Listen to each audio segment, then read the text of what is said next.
ईश्वर के सभी प्रिय भक्तों को मेरा सादर प्रणाम। स्पिरिचुअल एंड इनर पीस में आप सभी का स्वागत है।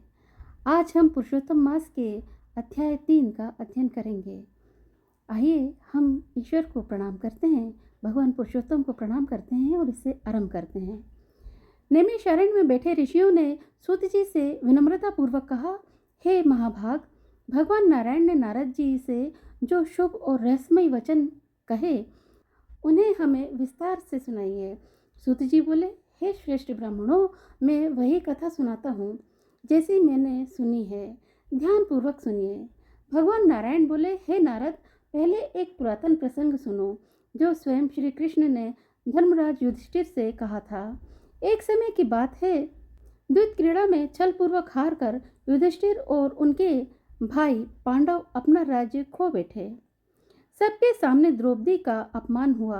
दुष्ट दुशासन ने उसके केश पकड़कर उसे सभा में घसीटा और उसके वस्त्र उतारने का प्रयास किया। उस संकट की घड़ी में भगवान श्री कृष्ण ने उसकी लाज की रक्षा की। इसके बाद पांडव वनवास को चले गए और काम्यक वन में रहने लगे। वहाँ वे अत्यंत कष्ट में जीवन बिताते थे। कंदमूल और फल खाकर धूल से ढके शरीर और बड़े हुए बालों के साथ वे तपस्वियों की तरह जीवन जी रहे थे। एक दिन भगवान श्री कृष्ण मुनियों के साथ उन्हें देखने वहां पहुंचे। भगवान को देखकर पांडव ऐसे प्रसन्न हुए मानो मृत शरीर में प्राण लौट आए हों। उन्होंने प्रेम पूर्वक उनका स्वागत किया और चरणों में प्रणाम किया। द्रौपदी भी अत्यंत विनम्रता से उनके सामने उपस्थित हुई। पांडवों और द्रौपदी की दयनीय अवस्था देखकर भगवान श्री कृष्ण का हृदय द्रवित हो गया और वे कौरवों पर अत्यंत क्रोधित हो उठे। उनका क्रोध प्रलय की अग्नि के समान भयंकर था। ऐसा प्रतीत होता था कि वे संपूर्ण संसार को नष्ट कर देंगे। यह देखकर अर्जुन भयभीत हो गए और उन्होंने हाथ जोड़कर भगवान की स्तुति करते हुए कहा, हे प्रभु, आप जगत के रक्षक हैं। एक के अपराध के कारण संपूर्ण सृष्टि का नाश करना उचित नहीं। जैसे कोई मच्छर को मारने के लिए अपना घर नहीं जलाता, वैसे ही आप भी क्रोध को शांत करें।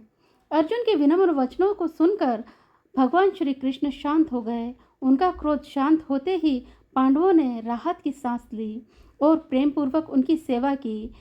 इसके बाद अर्जुन ने भगवान से वही प्रश्न किया जो आगे नारद जी ने नारायण से पूछा था, हे प्रभु, ऐसा कौन सा उपाय है जिससे मनुष्य के सभी दुख दूर हो जाएं?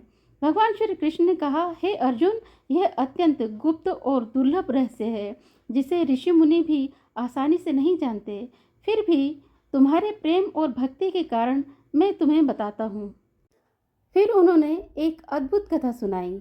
एक बार एक अधिक मास उत्पन्न हुआ, लेकिन उसमें सूर्य की संक्रांति नहीं होने के कारण सभी लोगों ने उसे तुच्छ और अशुभ मान लिया। उसे मलमास कहकर अपमानित किया गया। इस तिरस्कार से वह मास अत्यंत दुखी और निराश हो गया।